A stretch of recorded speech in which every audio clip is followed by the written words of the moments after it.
Hello students. तो स्वागत है आप सभी का 9th क्लास के लेक्चर 11 में।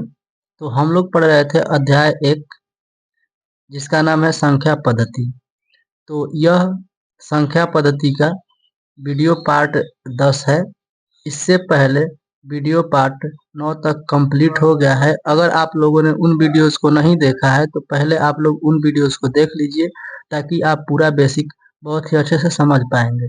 अगर आपको बेसिक समझ में आ जाता है तब इस वीडियो को देखिए, आपको उदाहरण भी समझ में आएगा। ठीक है, तो स्टूडेंट्स इस वीडियो में हम लोग पढ़ने वाले हैं उदाहरण उदाहरण 1 और 2 को हल करेंगे। ठीक है, तो आप लोग वीडियो को अंत तक देखिए और अगर आपको वीडियो पसंद आए तो वीडियो को एक लाइक, एक प्यारा सा कमेंट, और अगर आप चैनल पर नए हैं तो चैनल को सब्सक्राइब कर लीजिएगा और इस वीडियो को ज़्यादा से ज़्यादा अपने दोस्तों में शेयर कीजिएगा। ठीक, तो चलिए इस वीडियो को स्टार्ट करते हैं। तो देखिए स्टूडेंट्स, हम लोग इस वीडियो में पढ़ेंगे उदाहरण। तो चलिए हम लोग उदाहरण नंबर 1 देख लेते हैं। देखिए स्टूडेंट्स, उदाहरण नंबर 1 में बोला गया है, नीचे दिए गए कथन सत्य हैं या असत्य, कारण के साथ अपने उत्तर दीजिए। क्या करना है, ये जो कथन दिए गए हैं इनके बारे में बताना है कि कौन सा कथन सही है यानी सत्य है और कौन सा कथन असत्य है, और उसके बाद कारण भी बताना है। ठीक है, तो सबसे पहले देखिए पहला प्रश्न है, प्रत्येक पूर्ण संख्या एक प्राकृत संख्या होती है। क्या बोला गया है, प्रत्येक पूर्ण संख्या आपको पता है। देखिए हम बताते हैं, पूर्ण संख्या आपको पता होना चाहिए कि 0 से लेकर अनंत तक पूर्ण संख्या होती है, इस तरीके से। ठीक है, और प्राकृत संख्या के बारे में भी आपको पता है क्योंकि हमने बेसिक वीडियो में आपको पढ़ाया है, प्राकृत संख्या भी पूर्ण संख्या भी। ठीक है, तो प्राकृत संख्या होती है 1 2 3 डॉट डॉट डॉट, यानी कि ये भी अनंत तक जाती है, 1 से लेकर अनंत तक, और ये पूर्ण संख्या जो है 0 से लेकर अनंत तक जाती है। तो यहाँ पर बोला गया है प्रत्येक पूर्ण संख्या एक प्राकृत संख्या होती है। बताइए, ये प्रत्येक पूर्ण संख्या जो आपको दिखाई दे रही है, क्या इसमें है सभी के सभी, ये सभी संख्या इसमें है क्या?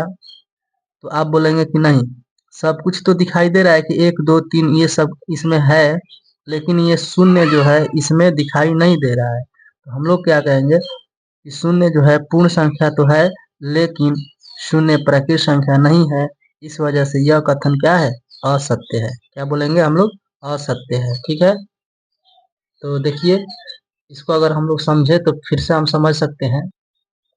देखिए यहाँ पर आप समझ सकते हैं, पूर्ण संख्या के बारे में आप जानते हैं कि पूर्ण संख्या जो होती है 0 1 2 3 डॉट डॉट डॉट यानी अनंत तक है। ठीक है, प्राकृत संख्या के बारे में भी आप जानते हैं कि प्राकृत संख्या जो होती है 1 से स्टार्ट होती है और ये भी अनंत तक जाती है। ठीक है, तो आप ये देख सकते हैं कि ये 0 जो है इसमें नहीं है, मतलब 0 प्राकृत संख्या में नहीं है, अर्थात 0 जो है पूर्ण संख्या है लेकिन प्राकृत संख्या नहीं है। तो हम लोग कह सकते हैं कि यह कथन जो है असत्य है, प्रत्येक पूर्ण संख्या जो है प्राकृत संख्या नहीं होती है। ठीक है, तो यह कथन क्या है, असत्य है।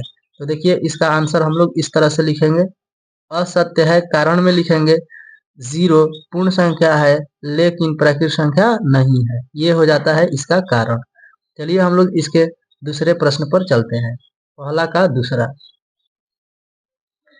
देखिए पहले का दूसरा प्रश्न है, प्रत्येक पूर्णांक एक परिमेय संख्या होता है। तो बताना है सत्य है या असत्य है। तो प्रत्येक पूर्णांक एक परिमेय संख्या होता है, तो यह कथन जो है सत्य है। क्यों है, देखिए इसके बारे में, प्रत्येक पूर्णांक एक परिमेय संख्या होता है, इस चीज को समझिए।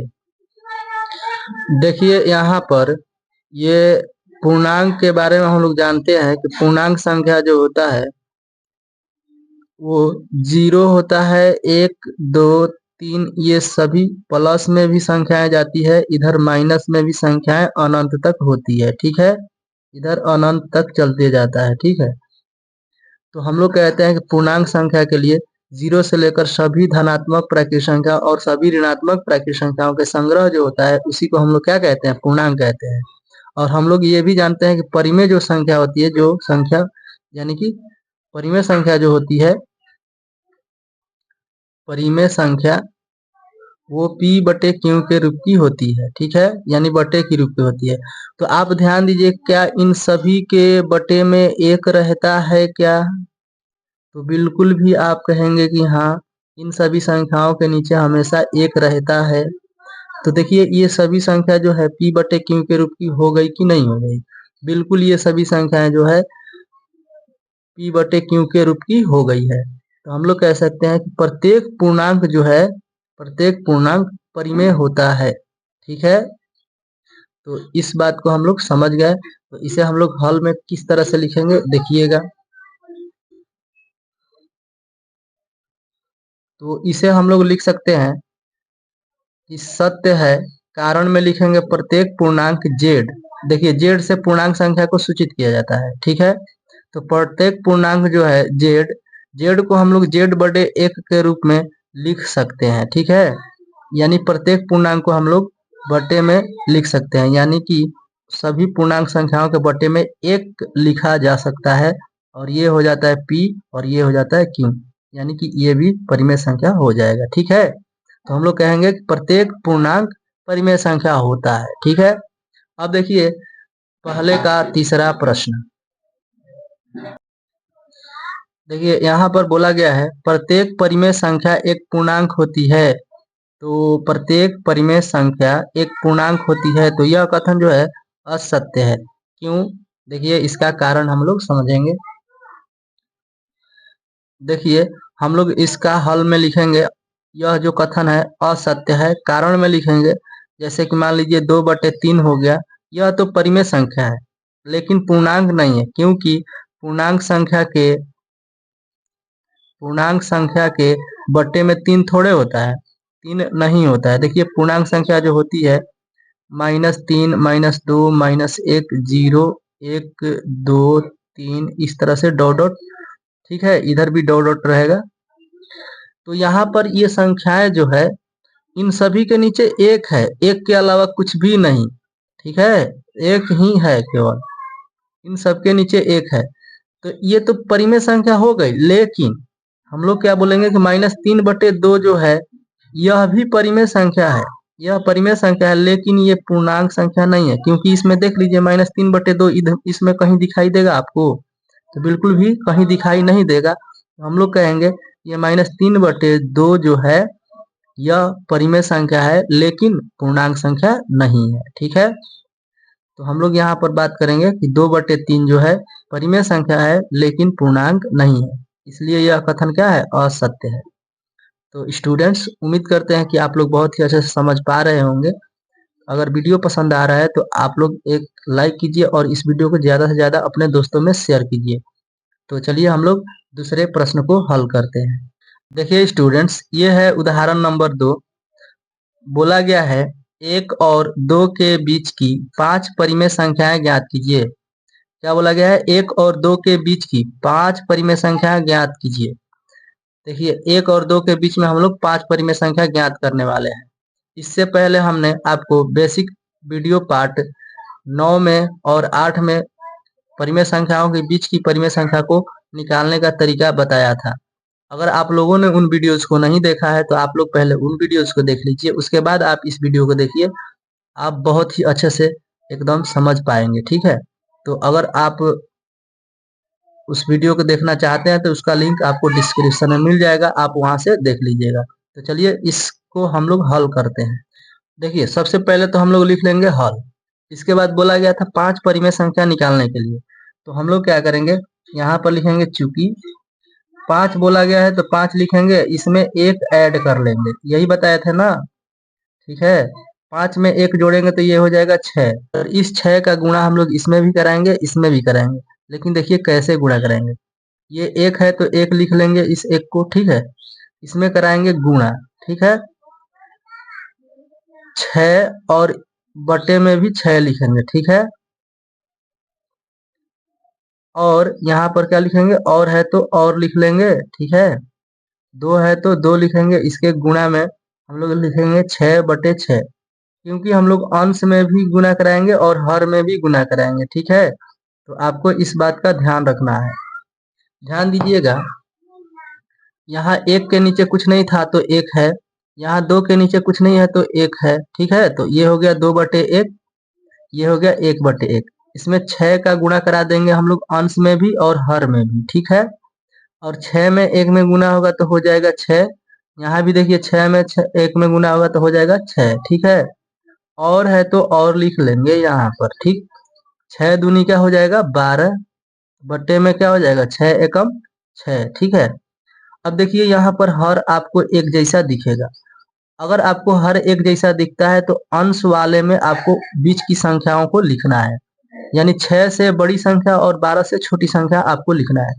तो 6 और 12 के बीच में हम लोग जानते हैं कि 7 होता है, 8 होता है, 9 होता है, 10 होता है, 11 होता है। ठीक है, तो हम लोग यहाँ पर लिखेंगे अतः अतः बीच की 5 परिमेय संख्याएं, क्या लिखेंगे, अतः बीच की 5 परिमेय संख्याएं।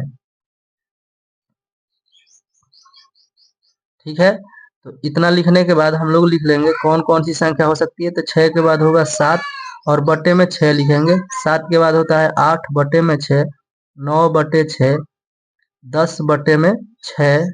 ठीक है, 11/6। हमको कितनी परिमेय संख्या लिखनी है, तो 5 परिमेय संख्या लिखनी है। ठीक है, देखिए यहाँ पर हो गया ये 1 2 3 4 5, तो ये हो जाता है इस प्रश्न का आंसर। देखिए स्टूडेंट्स, एक बात इंपॉर्टेंट है जो कि आपको ध्यान रखना है। ये कोई जरूरी नहीं है कि आपका ये जो है ये अपना आंसर आपका बुक के आंसर से मैच करे। ठीक है, ये कोई जरूरी नहीं है। अपना आंसर और बुक का आंसर अलग अलग हो सकता है। क्यों?